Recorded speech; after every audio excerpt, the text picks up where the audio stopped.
Hoje a gente vai conversar um pouquinho sobre uma parábola, né? É a parábola dos lavradores maus, ou também conhecida como dos rendeiros infiéis. Não é uma parábola tão conhecida, mas vale a pena algumas colocações, alguns estudos sobre esta palavra, sobre esta parábola. E esta parábola diz assim: havia um proprietário que plantou uma vinha, cercou-a com uma sebe, cavou aí um lagar, edificou uma torre e arrendou a uns lavradores e partiu para outro país. Ao aproximar-se o tempo dos frutos, enviou seus servos aos lavradores para receber os frutos que lhe tocavam. E estes, agarrando os servos, feriram um, mataram outro e a outro apedrejaram. Enviou ainda outros servos, em maior número, e trataram-nos do mesmo modo. Por último, enviou-lhes seu filho, dizendo: terão respeito ao meu filho. Mas os lavradores, vendo-o, disseram entre si: este é o herdeiro, vinde, matá-lo-emo e apoderemo-nos da sua herança. E agarrando-o, lançaram-no fora da vinha e mataram-no. Quando, pois, vier o senhor da vinha, que fará aqueles lavradores? Respondeu-lhes: fará perecer horrivelmente a estes malvados e arrendará a vinha a outros, que lhe darão os frutos no tempo próprio. Esta parábola é uma parábola que Jesus conta, está em Mateus, está em Lucas, e ele se refere muito à situação que aconteceu naquele tempo em que ele viveu. Mas a gente vai transportar algumas coisas depois para hoje, para o nosso dia a dia. Então a gente vai ver o que significa essa parábola. Tem umas palavras aqui meio diferentes daquele tempo, né? A gente vai ver o que significa e vamos entender partezinha por partezinha dessa parábola. Então ele começa lá. Havia um proprietário que plantou uma vinha. Bom, a gente já sabe, ou a maioria de nós já sabe, quem seria o proprietário de tudo, né? O proprietário de tudo só tem um, é Deus, né? Que plantou uma vinha. A vinha naquele tempo, as barreiras, né? As situações onde tinham as vinhas, produziam as uvas, que era a vinha, eram considerado não era bem árvore, mas é considerado uma ramagem divina. Então, quando um proprietário plantou a sua vinha, quer dizer o quê? Que Deus escolheu um lugar para plantar algo sagrado. Ele escolheu o local para que aquele local fosse sagrado. E no caso, onde era Jesus, Jerusalém, era aquela parte onde mais tinha religião e acreditava num Deus único, porque as outras partes que existiam naquele tempo eram todos politeístas, não acreditavam num Deus único, tinham vários deuses, por isso foi escolhida aquela região. Então, aquela região era uma região para plantar, era uma região sagrada, onde ia ser plantada coisas sagradas, que era a vinha. Aí continua: cercou-a com uma sebe, cavou aí um lagar. Sebe é aqueles galhos, para quem já viu como se faz uma parreira, você coloca um monte de travas de madeira e os galhos das uvas vão ficando pendurados ali, e as uvas vão ficando penduradas naqueles estrados de madeira. Isso chama-se sebe naquele tempo. E lagar é o lugar, é o local aonde naquele tempo, lagar era o local aonde se colocava todos os apetrechos, tudo para se fazer uma vinha. Para se fazer uma vinha não adianta só colocar a semente de uva. Tinha que fazer esses estratos, tinha que plantar a semente, tinha que ter como colher a uva, tinha como colocar a uva para fazer os tonéis, para tirar o vinho, tinha como engarrafar ou colocar nos potes, a gente não sabe direito, mas acho que eram potes de vinho, tinha tudo, tinha que ter tudo para ser uma vinha. E o proprietário construiu a vinha com todas essas coisas, né, para poder se produzir o vinho, né? Tá? Os frutos que uma vinha dá. Continua na parábola. Edificou uma torre e arrendou-a a uns lavradores e partiu para outro país. O que é a torre? A torre, naquele tempo, representava o quê? Toda uma construção. Então, além dos lavradores terem a terra, quem plantou, o proprietário plantou, cedeu a terra para eles poderem produzir o vinho e produzir os frutos, ele construiu todo um lugar para eles morarem, que era a torre, uma torre onde eles viveriam e estariam protegidos de invasões ou de ataques que poderiam destruir a vinha do proprietário. Ao aproximar-se o tempo dos frutos, e o que significaria então os frutos? Os frutos seriam o quê? Aquilo que foi produzido na vinha, ou seja, as uvas. E aí a gente começa o quê? A entender um pouco mais da parábola. Vamos lá.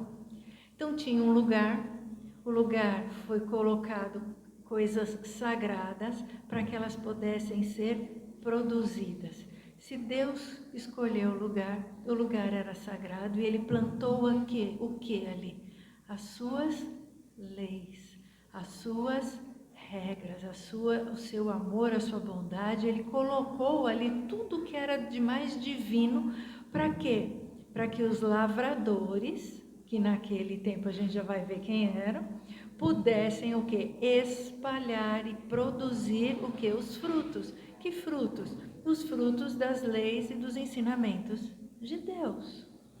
Então, esta é a parábola que começa a fazer sentido quando Jesus conta o que aconteceu naquele tempo. E a gente vai andar mais um pouquinho. Aí diz assim na parábola: enviou seus servos aos lavradores para receber os frutos que lhe tocavam. Estes, agarrando os servos, feriram um, mataram outro e a outro apedrejaram. Enviou ainda outros servos em maior número e trataram-nos do mesmo modo. Então, quem seriam os servos que o proprietário enviou e que foram apedrejados, mortos, feridos? Só a gente lembrar lá daquele tempo. A gente tem duas situações. A primeira, são os primeiros servos, foram os profetas. Então, o profeta Elias, o profeta que era Samuel, os outros profetas, Moisés também foi considerado profeta. Eles foram enviados e todos pereceram diante do quê? De quem dominava aquela região, que era o quê? O local onde foi plantada as leis de Deus. Moisés também trouxe, né, os 10 mandamentos. Então era uma região sagrada, é o mesmo local. Depois Deus manda mais servos, que acontece a mesma coisa. Quem seriam esses outros servos? Seriam os apóstolos. E vocês sabem da história dos apóstolos, todos eles foram mortos em sofrimento. Só teve um que foi João, que era quem cuidava da mãe de Jesus, de Maria, que ficou no exílio. Todos os outros morreram em sofrimento, né? Ou lapidados, ou crucificados, ou de forma abrupta. Então eles também foram o quê? Mortos pelos lavradores. Então, quem seriam esses lavradores maus, aos quais lhes foi ensinado os ensinamentos, lhes foi permitido os ensinamentos de Deus, mas eles não deram frutos? Lá naquele tempo, Jesus contando isso aqui, né? Estava Jesus contando. Seria o quê? Os sacerdotes, os fariseus, que eram o quê? Os doutores da lei, que se consideravam os doutores da lei, mas falavam o que para o povo? Que eles não entendiam, que eles não sabiam nada e que tinha que fazer o que eles mandassem. Porque eles não ensinavam as leis, eles entendiam, aprendiam as leis para eles, guardavam tudo para eles. Então era um egoísmo em direção a si mesmos, né? E não ensinando o povo. Aí continua. Por último, enviou-lhes seu filho, dizendo: terão respeito ao meu filho. Mas os lavradores lançaram-no fora da vinha e mataram-no. Jesus já sabia o que ia acontecer com ele, né? Então, quem é o filho que ele enviou? Jesus. Então, Jesus também foi o que? Crucificado. E quem foi que condenou Jesus? Não foram os romanos. Foi o próprio povo estimulado pelo sinédrio daquela época, que eram o quê? Os sumos sacerdotes, que eram os fariseus. E Jesus também perdeu a vida. Então Jesus já estava contando, esta parábola foi contada, segundo consta, né, o que a gente conseguiu achar, na última ceia. É uma das parábolas contadas na última ceia. Jesus já estava prevendo o que iria acontecer com ele, ele contou essa parábola. E continua, né? Tem mais um trechinho. Quando, pois, vier o Senhor da vinha, o que fará àqueles lavradores? Então, o que ele vai provocar naqueles lavradores? Responderam-lhe: fará perecer horrivelmente a esses malvados e arrendará a vinha a outros, que lhe darão os frutos no tempo próprio. Gente, o que acontece? Vocês andaram vendo esses últimos tempos aí, o que anda acontecendo para aquelas terras. Faixa de Gaza, Palestina, um pedaço da Turquia, Síria, um pedaço de Israel. O que acontece naquele pedaço? É muita guerra, é muita morte, é muita disputa, disputas o quê? Religiosas. Não é disputa material. E a gente vê isso de lá todo dia. Recentemente, né, conseguiu-se a libertação dos prisioneiros lá da faixa de Gaza, que estavam há 2 anos presos, né, como reféns. Então a gente vê o sofrimento daquele povo, o sofrimento que tem com o povo da Síria, que também era o quê? Cristão. Olha a bagunça, né, para não dizer, olha a tragédia que é aquele lado, e é onde o quê? É o terreno escolhido por Deus para plantar a vinha dele. Mas quem estava lá? Os sacerdotes, os sumos sacerdotes, os fariseus, hoje em dia ainda são chamados de sacerdotes, ainda tem rabis, sacerdotes. O que eles ensinaram para o povo? O povo anda armado, crianças armadas. Então ensinaram as leis de Deus? Até hoje, não. E aí o que está lá? O que Jesus falou? Vou repetir aqui, peraí. Que Deus, que seria o proprietário, arrendará a vinha a outros, que lhe darão os frutos no tempo próprio. Então, ele vai entregar a vinha, ou seja, em outro local, para outras pessoas. E vocês sabem aonde ele entregou? Tem um livro com esse nome. Brasil. O que é? Brasil, pátria do Evangelho. É aqui que ele entregou. Brasil, coração do mundo, pátria do Evangelho. Foi aqui que ele entregou a vinha. Foi para nós, todos nós, aqui. E ele enviou alguns mensageiros. Que aqui não tem apedrejamento, né? Ainda bem, aqui não tem morte nesse nível. Então, Chico Xavier conseguiu escrever seus livros. Bezerra de Menezes conseguiu trazer a sua mensagem. Divaldo escreveu também muitos livros. Ivone Pereira, outros tantos. E nós temos alguns ainda escrevendo livros muito bons, muito bonitos, a respeito das leis de Deus. E tentando passar essa mensagem cada vez de um jeito mais simples, mais fácil, mais acessível para quem? Para nós, povo. Porque nós somos o povo. Então, é para nós que passa. Não era para eles. Não era para os sacerdotes, para os fariseus. Era para ensinar para o povo. Por isso Chico escreveu tantas mensagens. Por isso Divaldo escreveu tanto. Por isso Joana de Ângeles, para quem assistiu o filme O Mensageiro da Paz, tem um pedacinho que Joana de Ângeles fala para o Divaldo assim, ainda ele está montando a casa do caminho, ainda não tem, ele está começando lá. E ela fala assim, que ela tem uma missão muito grande de reunir todos os filhos que estão sob a tutela de Francisco de Assis e dela, e que são muitos e que vão precisar de um abrigo, que é lá a Mansão do Caminho, que assim, milhares de crianças passaram, hoje tem adultos que têm uma vida por conta daquele local. Então imaginem, né? Joana de Ângeles foi o quê? Um servidor enviado para Divaldo, Divaldo outro servidor, Nilson outro servidor que acompanhava Divaldo. Então nós temos vários servidores. Se a gente transportar para nós, agora nós vamos transportar para nós. Vamos trazer para mais pertinho da gente. Onde seria essa vinha? O que a gente pode dizer da vinha mais perto de nós?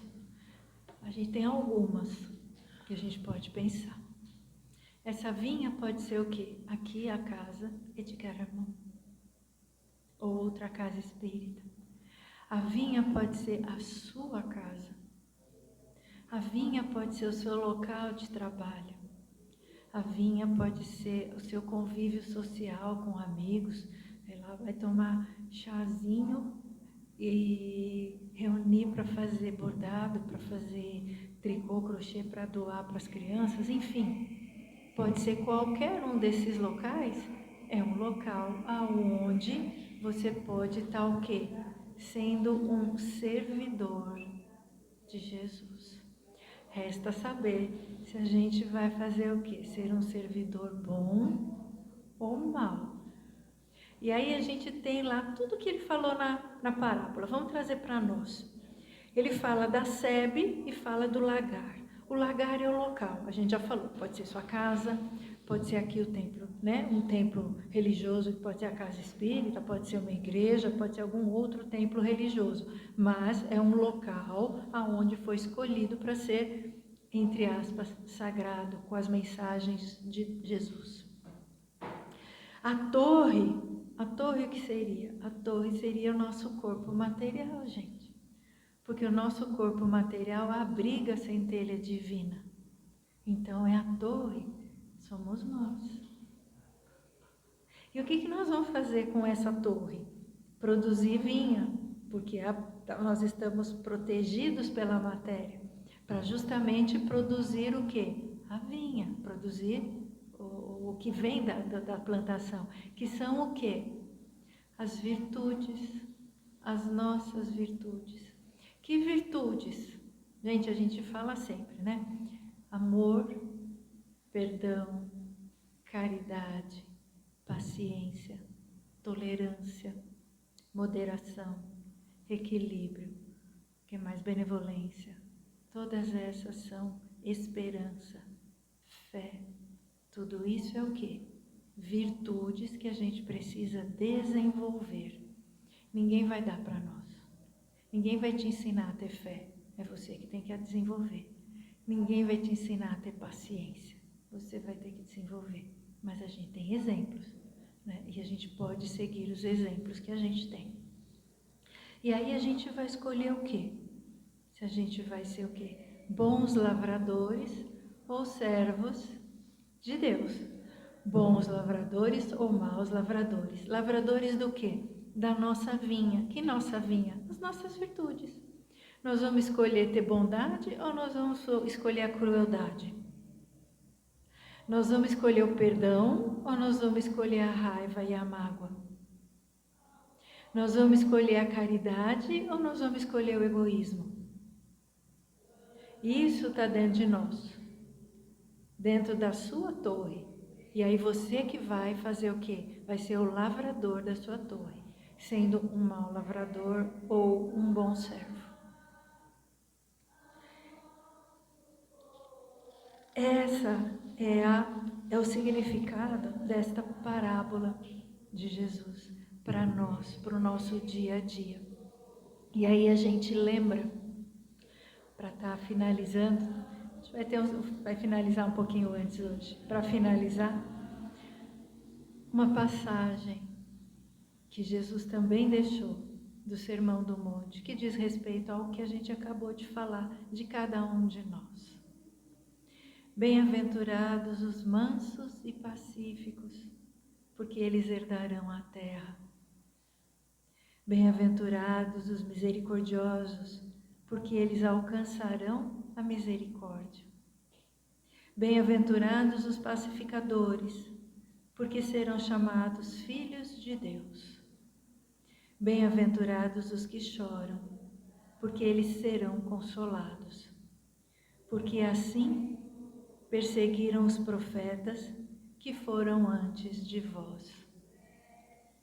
Então a gente tem como exemplo os profetas, os apóstolos, todo o caminho, todo o trajeto de Jesus, todos os que vieram depois, todos os que serviram de modelo para nós e mais o Brasil que foi escolhido para assentar a vinha de Deus, que é o coração do mundo. E o Brasil tem o formato de um coração, né? O formato da geografia do Brasil é um coração. E pátria do Evangelho por quê? Porque é o único país hoje, é o único país que ainda reverencia, fala e tem fé e acredita nas leis de Deus, por incrível que pareça. Com todos os problemas que a gente tem aqui. A gente não tira os problemas do nosso país. Mas aqui é o quê? É um país onde foi escolhido ser o quê? Um hospital para tratamento de todos aqueles que se perderam. Todos. Por isso que a gente tem um país um pouco conturbado. Mas não tem guerra, não tem morte, tem fé, tem espiritualidade das mais diversas. E aqui foi por isso que foi escolhido para ser a nova terra da vinha, né? A pátria do Evangelho do planeta. E assim, a gente agradece pela oportunidade de estar aqui, porque nós podemos escolher livremente a religião que a gente vai praticar. Aqui a gente não é cerceado sobre isso. E como diz uma entidade da luz, muito sábia, ele fala assim: se não está feliz num cantinho, pega a sua plantinha e vai para o outro cantinho e faça a sua plantinha, a sua vinha florescer no outro cantinho. Você não está no cativeiro, já foi o tempo de cativeiro e a gente tem a liberdade de escolher. Então a gente tem que agradecer muito por estar aqui hoje, neste país, apesar das confusões.